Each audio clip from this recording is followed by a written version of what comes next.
Hey, good morning everybody. Irish Prepper 2A here, and I'm coming at you with another video. I was watching a very old podcast video just the other day of Mike Ritland, who does the Mic Drop podcast and also has a YouTube channel. He's a former Navy SEAL, and the reason I clicked on it is because he was interviewing Sean Ryan, owner of Vigilance Elite. And Sean Ryan is also a former Navy SEAL, and I thought this is going to be very interesting to see these, a Navy SEAL interview a Navy SEAL.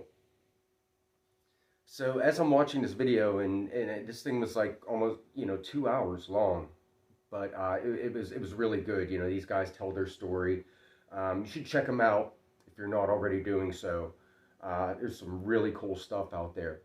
But one of the things that got to me was when Mike asked Sean about training people and, who were his favorite clientele, what were some of the problems and hiccups in his training, Sean Ryan really expressed a dislike for, quote, preppers.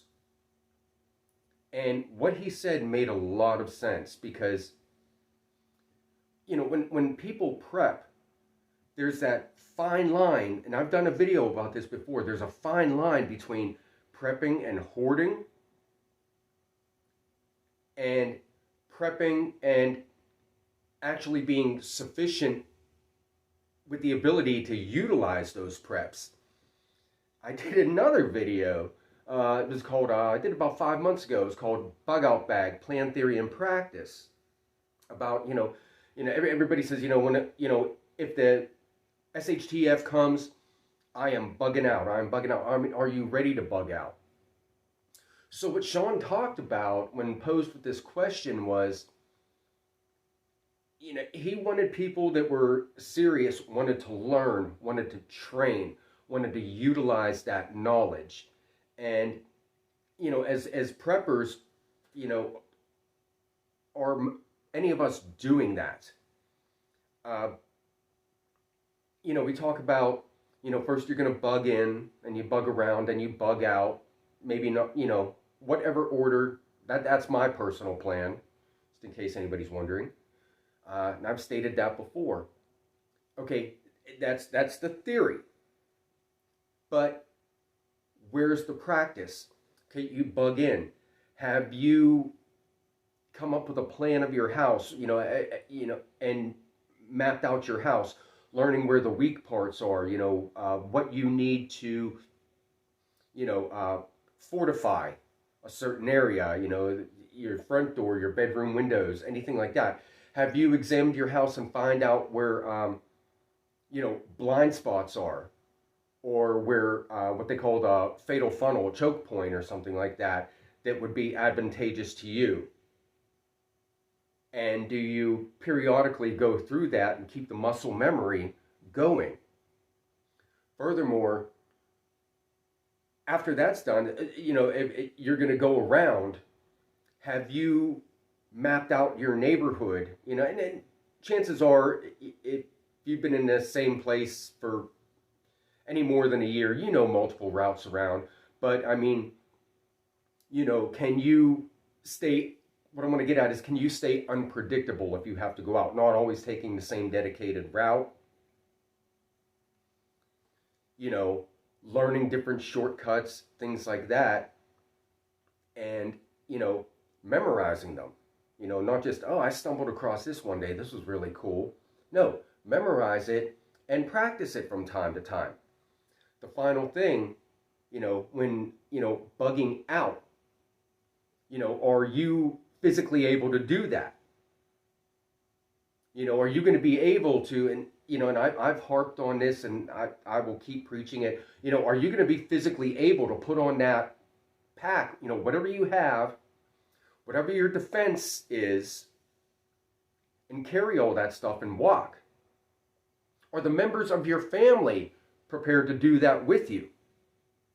Are you just going to leave them behind? No. So, I mean, it's a team effort, when you have a family.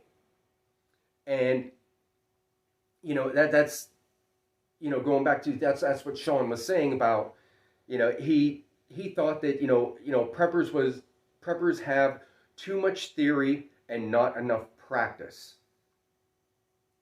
Have you loaded up a bug out bag or anything like that, with your primary defense and actually gone out and done any training? Try to operate that firearm while under load. I don't see too many people doing that.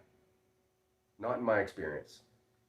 Every time I go out and, I practice, I just see, people, they just, show up with a suitcase full of guns and they just plink away at the range. How many people are actually doing any practical exercises and preparation? Okay, so that's just what I wanted to touch on real quick is, if you're going to be a prepper, you've also got to be a student and a trainer, as in training yourself, or training with somebody. If you're gonna pay for some professional instruction, actually, pay attention. Discuss options of what you're about and what your plans are, maybe what their suggestions are. Well, here's my plan, what do you think of this? Or is there anything that you could recommend as a professional? Because not all of us have former military training, former police training, anything of that nature. We're just kind of going at this on our own. And therein lies the great problem. Going at it alone and being self-taught, there's a lot of things that you could miss. And things that you need to take into appreciation for all the work, not only all the work, but all the money that you put into this. It's an investment in your life for the future. And you have to learn to utilize all that stuff correctly and be proficient at it. Okay? So take that into consideration as you, prep yourself out, you acquire your newest tactical gadget, whatever it may be, firearm tools, camping equipment, anything like that. Just take into consideration that, you actually have to learn to use this stuff properly and maintain that efficiency. Okay? All right, guys. Irish Prepper 2A, I'm going to sign off. I hope you all have a blessed day. Take care.